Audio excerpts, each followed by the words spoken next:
Once you hear the words usury and debt, you probably start shivering in your boots. No one likes to be a debtor, but in most societies, it is unavoidable. This means every civilization has to come up with some way of dealing with this tricky thing. So what exactly is this usury thing? What can ancient scriptures tell us about it? Let's find out. Before we continue, don't forget to like this video, subscribe to our channel, and turn on post notifications so you never miss a chapter of our historical escapades. The whole idea of usury has been around forever. Most of the time, it means charging more interest on a loan than the actual amount you borrowed. But nowadays, sometimes people see it as charging more interest than what's considered okay by the law or society. If you agree with that, then just think about it like this for a second. Usury has been a thing in numerous cultures for almost 4,000 years. And as time went on, people kept on hating it, making rules against it, and giving it the stink eye. All this is mostly because of morals, ethics, religion, and the laws of civilization. So, there's been quite a fuss kicked up by some pretty noticeable and chatty critics. We're talking about the big religious players like Hinduism, Buddhism, Judaism, Islam, and Christianity. As if that's not enough, Western thinkers and politicians also joined the party, along with some modern folks trying to shake up the whole socio-economic scene. So, the point of this video is to give you the lowdown on the history of usury, figure out why it keeps getting slammed, and then take a calm look at how these arguments vibe with today's global money game that's focused on interest. Just a heads up, we won't dive too deeply into all those fancy new ways to deal with usury, except for one cool example, the rise of Islamic banking. History of usury, Hinduism, and Buddhism. In ancient Indian religious manuscripts, they've actually talked about usury for ages. Their scholars did a great job of detailing all that in their various manuscripts. The earliest mention goes way back to those Vedic texts from around 2000 to 1400 BC. They threw around the term usurer, which they called kusidin, quite a bit. It basically referred to anyone who lent money with some interest attached. The later texts, like the Sutra texts between 700 and 100 BC, as well as the Buddhist Jatakas from 600 to 400 BC, got into the nitty-gritty of interest payments. During this later period, people started having a bit of a problem with usury. For instance, Vasishtha, one Hindu law guy from back in the day, put down a special law that said the high and mighty Brahmanas, who were the priests in the society, and the Kshatriyas, the warrior class, couldn't dabble in usury. In those Jatakas, they mostly talked down on usury, pointing fingers at so-called hypocritical ascetics for getting their hands dirty with it. Moving into the 2nd century AD, the term usury took on a new dimension. This shift becomes evident in the laws of Manu from that period, which implies charging an agreed-upon interest beyond the legal rate is unenforceable. That's what they consider an usurious lending practice. This evolution of the usury concept seems to have persisted throughout India's history. As of today, while it remains condemned in principle, usury now specifically denotes interest rates exceeding the prevailing socially accepted range. It's no longer subject to prohibition or significant regulation. Ancient Western political philosophy. Among the old-school Western thinkers who gave the thumbs down to usury, we've got names like Plato, Aristotle, the two Catos, Cicero, Seneca, and Plutarch. And you know what's cool? These vibes even spilled over into the laws of that time. Evidence that these sentiments found their concurrent manifestation in the civil law of that period can be seen, for example, from the Lex Janutia reforms in Republican Rome around 340 BC, which outlawed interest altogether. Nevertheless, in practice, ways of evading such legislation were found, and by the last period of the Republic, usury was once again rife.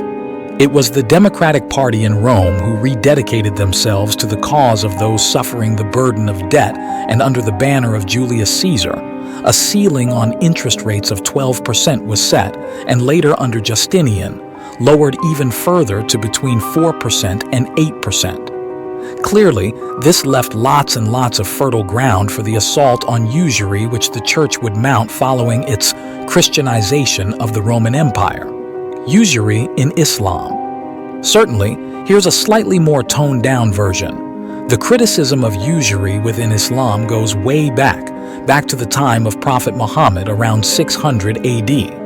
He made it crystal clear through his teachings in the Holy Quran. The term they used for usury was riba, which essentially meant an addition or surplus.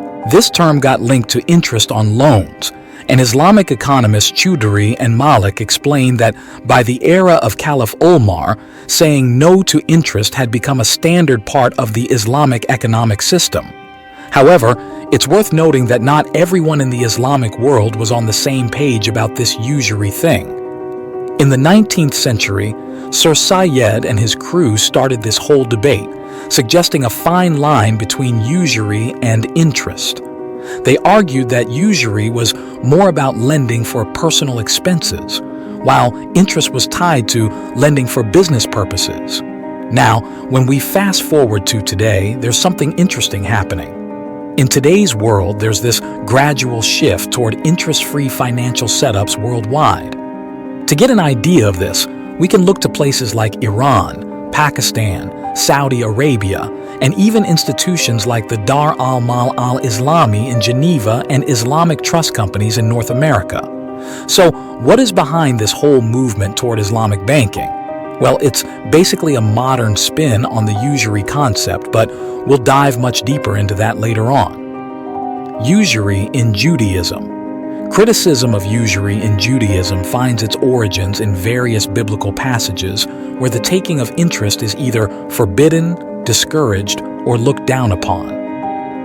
The Hebrew term for interest is neshek, which literally translates to a bite.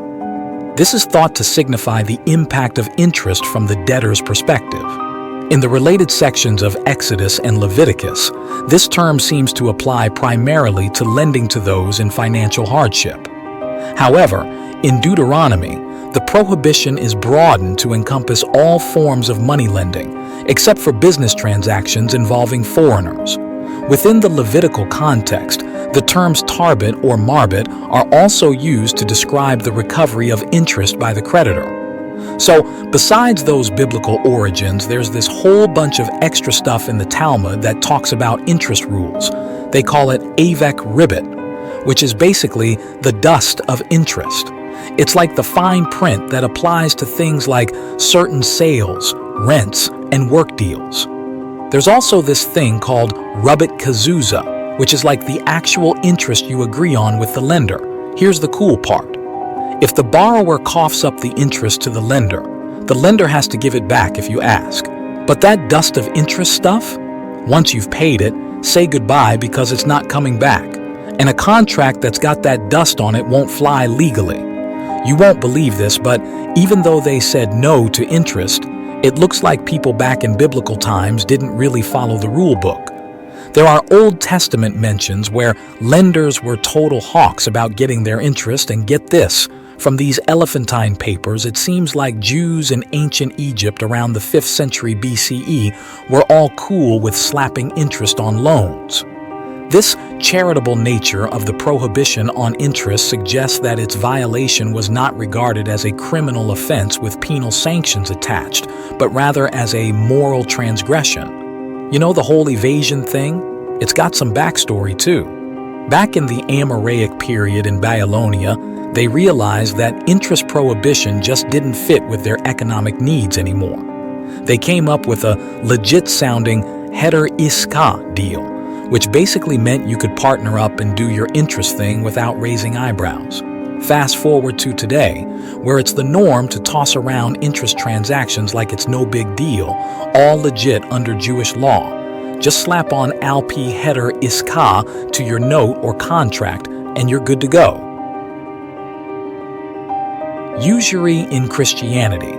Even though its roots can be traced back to Judaic origins, the whole fuss about usury really caught fire within the Christian church institutions. They were all over it for more than 1,000 years, debating it with all the intensity you can imagine. They dusted off the Old Testament rules and even threw in a New Testament nod to usury to back their case. With these texts as backup, the Roman Catholic Church took things up a notch by the 4th century AD. They slapped a no-interest rule on the clergy, and by the 5th century, regular folks got roped into it too. Fast forward to the 8th century and Charlemagne's time, and bam, they went all out, officially declaring usury a crime. This whole anti-usury wave kept rolling through the Middle Ages, hitting its high point around 1311 when Pope Clement V went all in, banning usury without exception and basically giving the finger to any secular laws that said otherwise. In the end, looking at the history of usury shows that it's not just about money, but also about what people believe is right. From its start in Judaic traditions to how the Christian church got really worked up about it, usury was argued about a lot. Different ideas in religious texts and rules show how tricky it is to figure out money stuff at different times. Who do you think was right about the whole thing? Share your thoughts below. Also, make sure to like this video and subscribe to our channel to see more videos like this. Bye for now.